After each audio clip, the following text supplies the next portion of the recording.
All right, hello, welcome back.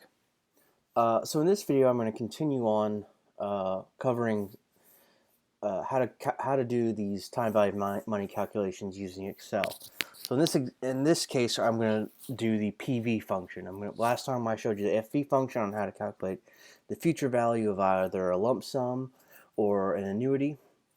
In this case, we're going to do the same thing, but for the case of present value. So we're going to use something called the PV function. So let's start off with this first example. It's a lump sum problem, as you can see from the timeline. So if you can earn an annual interest rate of 3.971% on a savings account, right, what amount of money must you deposit today in order to have $1,100 after 5 years?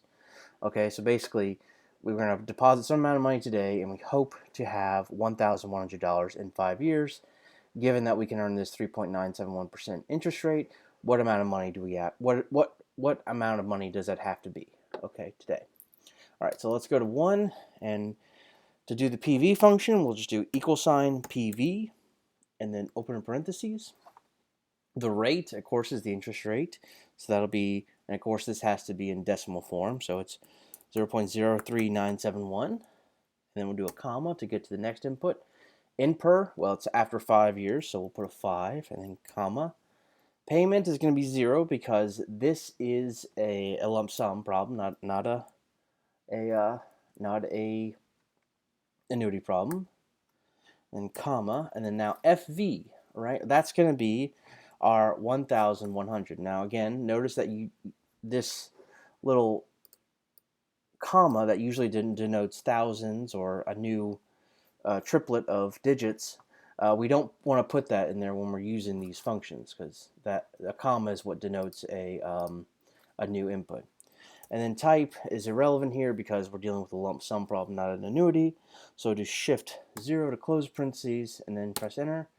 And notice what we see here is that you will have to deposit $905.38 into this account today in order to have $1,100 in 5 years. Now notice that it's in red and there's parentheses that indicates it's negative, and that's in keeping with the idea that it's a cash outflow today, right? And so you're going to have an inflow in 5 years of $1,100. Okay? Moving on to the next problem. All right, so starting 1 year from today, you will need to withdraw $1,500 each year to pay for piano lessons for your nephew. If you can earn an annual interest rate of, I guess that's some pretty expensive piano lessons. I don't know. If you can earn an annual interest rate of 8.381%, what amount of money must you deposit today in order to withdraw $1,500 each year for the next 4 years? Okay, so this is an annuity, and it's an ordinary annuity, as we can see. We're starting 1 year from today. And, the first payment's going to be in 1 year.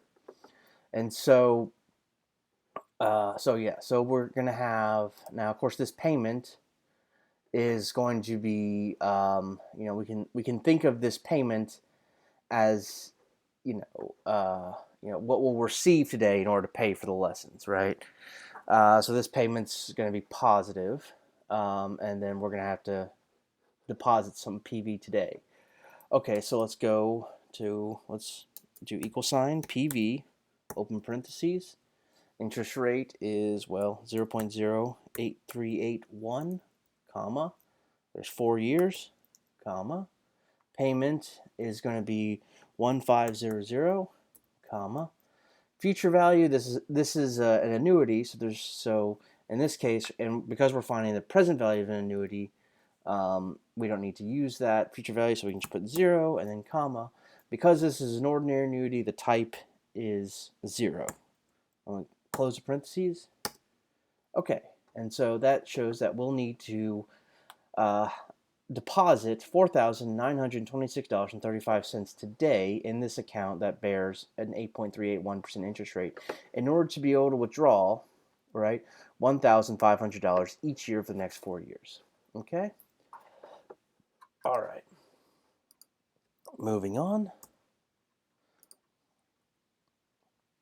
So, in 23 years, a new mother plans on gifting her daughter $12,000 for graduating from college. If the mother can earn an annual interest rate of 4.167%, what amount of money must she deposit in savings today in order to be able to gift her daughter $12,000 in 23 years? Okay, so this is a lump sum problem, and we're just going to find the present value. She's going to deposit it in this savings account that earns a 5.167%, unlike the previous problem that's actually a realistic risk-free interest rate. At least today it is.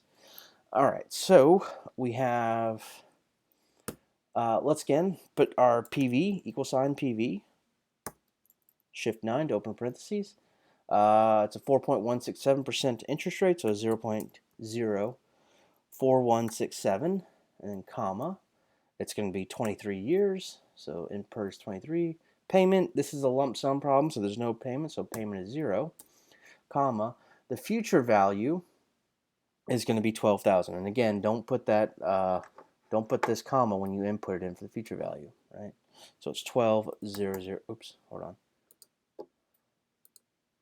So it's 12,000. Okay, and then comma. This is not an annuity, so we don't have to worry about type, and then shift 0 to close parentheses. And we can see that the mother will need to deposit $4,692.32 today in the savings account, so that she'll be able to give her daughter $12,000 in 23 years. Okay? All right. Next one. All right.